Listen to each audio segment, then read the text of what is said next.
Good evening, Garage Gang. It's Monday, January 12th, and the track has black ice. First, the whole world is waiting on tomorrow's CPI print. It drops at 5:30 a.m. Pacific. The Fed is buying T-bills like nobody's watching. Bitcoin ETFs are bleeding, and OpenAI just stepped into healthcare. But this is real alpha. The SEC is talking Project Crypto like they finally found common sense. Tonight's show is straight fire. But let's face it, we all know why you're really here. Is Triple X back in the saddle after being sick? And did he make any money? Did he make any gains today? He's back. Not 100%, but he's back in the groove. And he brought picks. Before we light this thing up, smash the like, hit follow, and share this with your fellow degenerates. Yeah, that one guy from work, the dude who only talks crypto when there's a pump, the Pepe coin expert, send it to him. Let's get to work.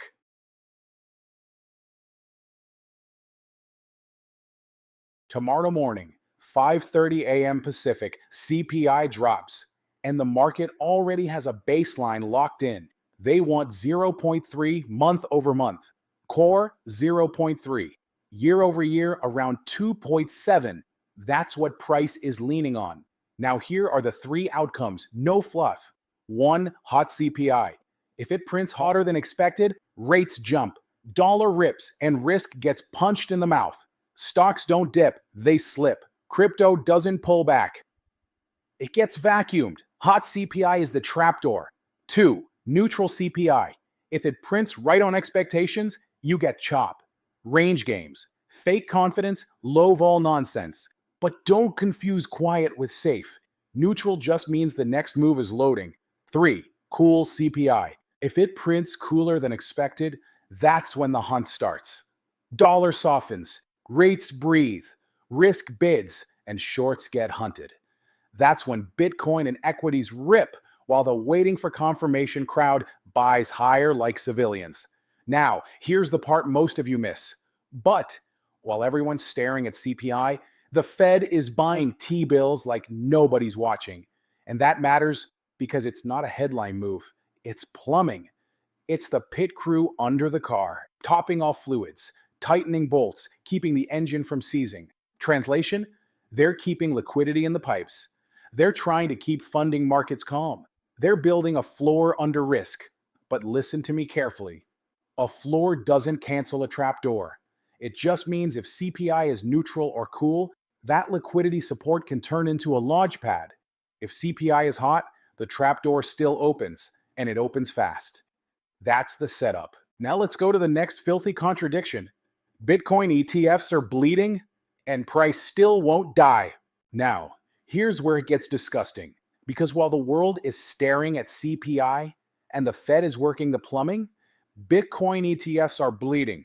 Real money is leaving through the easiest door, the paper exit, and yet Bitcoin still won't die. That's not random. That's the market telling you one of two things.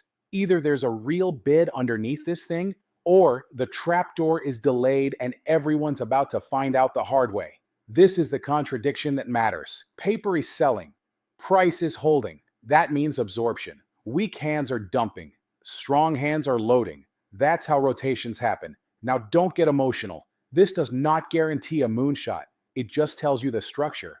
If CPI comes in cool or even neutral, this is how you get a squeeze.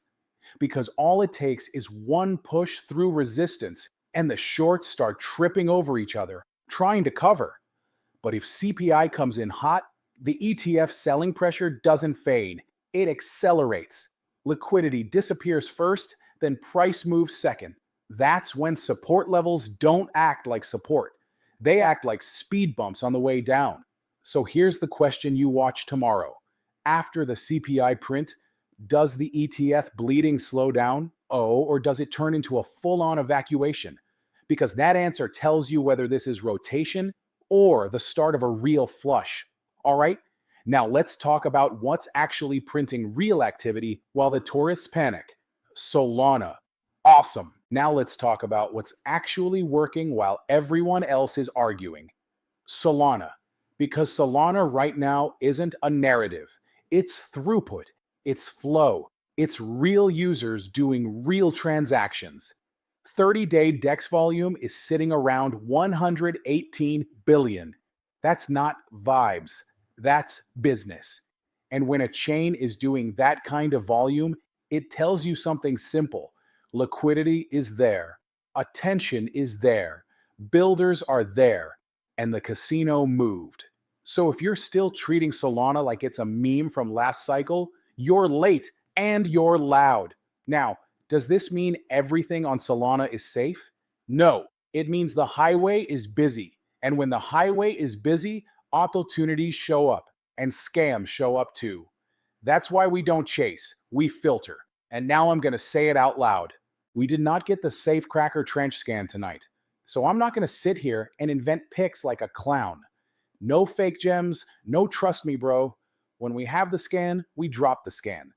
But the macro point stands. Solana is printing real activity. And that matters going into CPI week, because when liquidity gets tight, the chains with real usage usually hold up better than the chains running on hope. All right, now let's pivot, because while crypto is fighting over liquidity, AI just made a move that tells you where the world is going. OpenAI stepped into healthcare. All right, now AI, and I need you to wake up because people are sweeping, and this is happening anyway. Whether you're ready or not, Bitcoin ETFs are bleeding. Real money is walking out through the easiest exit door, the paper door. And yet, Bitcoin still won't die. That's not random, that's structure. That's the market telling you one of two things. Either there's a serious bid underneath this thing, or the trapdoor is delayed and everyone's about to learn a painful lesson. Here's the contradiction that matters. Paper is selling, price is holding. That's absorption. That's weak hands dumping to strong hands. That's a transfer.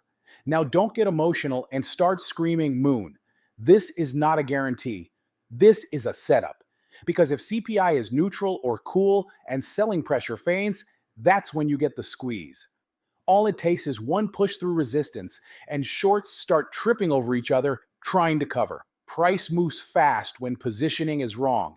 But if CPI comes in hot, that's a the ETF selling doesn't slow down, it accelerates.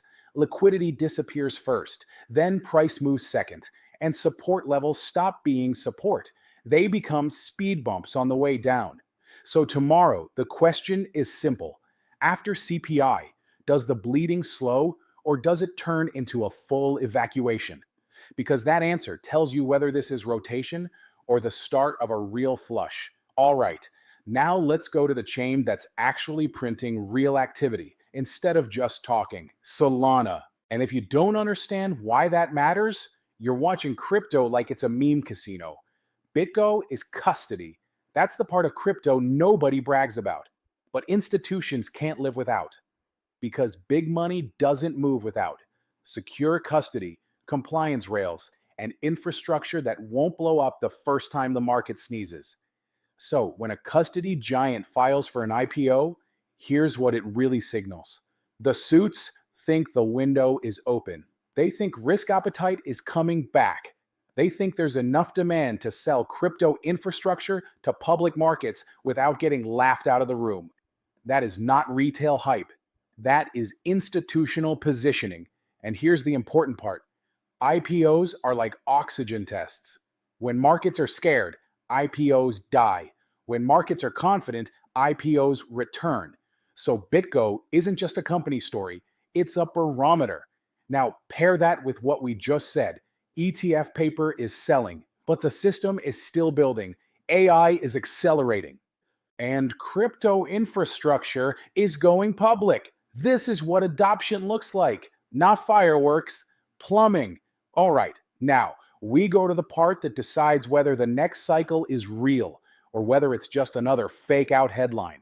The SEC and Project Crypto. All right, next. The SEC is out here talking Project Crypto like they finally developed common sense. And let me be clear, I like clarity. I do not trust speeches. I trust action. Because the SEC has a long history of showing up late, acting confused, then swinging a hammer at the wrong target. So, when they start talking about rule clarity, frameworks, and we want innovation here, good. But words are cheap. Execution is everything. Here's what this actually means for you. If the SEC follows through with real rules that reduce uncertainty, you get a tailwind. Not for your favorite meme coin, for the big pipes. Bitcoin, Ethereum, the major venues, the custody players, the stuff institutions can actually touch without getting fired. Rule clarity is what lets big money move without pretending it's doing charity. But if it's just another PR tour, then nothing changes. And the market will eventually punish everyone who bought the speech. So this is the scoreboard. Speeches don't pump markets long term. Policy implementation does. That's what we're watching. Now, let's bring it back to the battlefield. Because while regulators are talking and institutions are filing IPOs, the real-time fight is happening in one place: Bitcoin. And the contradiction is disgusting. ETFs are bleeding and price still won't die. Triple X is back. And tonight wasn't some dramatic comeback montage. It was real life. Keys at Red Rock Casino in Vegas. Nice spot. Clean energy. Feels human again for the first time in days. So he does what trench hunters do. Bowl of pho, one cocktail, screens up. Not 5 drinks, not a party. One. Locked in. And tonight he took 25 Solana and turned it into 63 Solana. That's not luck. That's execution. Because when Triple X is feeling good, he's surgical. He's not chasing hype. He's not buying because a random account screamed, "Send it." He's waiting for the moment where the market gives you an edge. And then he clicks. He enters. He takes profit. He rotates. No attachment. Now, he brought 2 plays out of that Red Rock session. 2. And I'm giving them to you clean. First one is Whale Guru. This one is volatility. It's been bleeding hard, but it's loud. The kind of token where, if it stabilizes, it can bounce like a spring-loaded trap. You do not fall in love with it. You treat it like a fight. Quick decisions, quick profits. And if it starts bleeding again, you're gone. Second one is RNGR, Ranger. This one is cleaner, not explosive, controlled. It's been climbing while the rest of the trench is getting chopped up. It's the type of tape you can actually trade without praying. So that's what Triple X is carrying into tomorrow. One high volatility bouncer. One cleaner climber. And now I'm going to say it so even the dumbest guy in the comments understands it. None of this is financial advice. Triple X lives for this. You will probably lose your money. So if you cannot afford a rug pull, don't do it. End of story. All right, Garage Gang. Lulu just slid the charts across the hood like we're in a back alley dino shop. Now listen, Lulu is great at what she does, but she's still a pig. 4 hooves and a tail. So if you take trade advice from a farm animal and blow up your account, that's on you. All right, levels. Everything tonight is trapped inside a CPI box. So this is not the night to marry a position. This is the night to trade levels like a professional. If this happens, we go here. If it fails, we go there. Bitcoin. Support is the 91,000 zone. If Bitcoin holds 91 and starts reclaiming, it can grind up into the low 92,000s. If it loses 91 clean, the next stop is that 90,000 handle.